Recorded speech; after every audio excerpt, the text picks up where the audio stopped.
पन्हाळा तालुक्यातील जेऊर इथून सातारा जिल्ह्यातील मोरवेपर्यंत पायी पालखी सोहळ्याचं आयोजन केलं जातं। 16 जानेवारीपासून सुरुवात झालेल्या चिले महाराजांच्या पालखीचं आज कोल्हापुरात आगमन झालं। शेकडो भाविकांकडून या पालखी आणि रथाचं स्वागत करून प्रसादाचं वाटप करण्यात आलं। पन्हाळा तालुक्यातील जेऊर हे सद्गुरू चिले महाराजांचं जन्मस्थान आहे, तर पैजारवाडी ही त्यांची कर्मभूमी। या ठिकाणांहून दरवर्षी सातारा जिल्ह्यातील मोरवेपर्यंत पायी पालखी सोहळ्याचं आयोजन केलं जातं।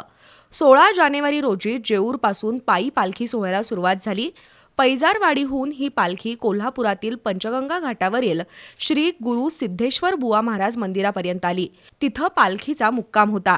आज सकाळी भाविकांच्या उत्साहात पंचगंगा नदी घाटापासून पालखी मार्गस्थ झाली। शुक्रवार पेठ, गंगावेश, रंकाळा स्टँड, अंबाबाई मंदिर मार्गे पालखी टेंबलाबाई मंदिराकडे आली। पालखी मार्गावर ठिकठिकाणी भाविकांकडून प्रसादाचं वाटप करण्यात आलं। रंकाळा स्टँड इथं माजी नगरसेविका वनिता माने, दिलीप माने, किशोर घाटगे, तानाजी भोसले नाईक, उदय पोवार, जयसिंग गावडे, शिवाजी डवंग यांच्यासह अन्य भाविकांनी 2,500 वड्यांचं वाटप केलं। तर ताराबाई रोडवरील मित्रप्रेम मंडळाच्या वतीनं सद्गुरू श्री चिले महाराज यांचं भव्य पोस्टर उभारण्यात आलं होतं। देवस्थान समितीचे माजी सदस्य शिवाजी जाधव यांच्या हस्ते प्रसाद वाटप करण्यात आलं।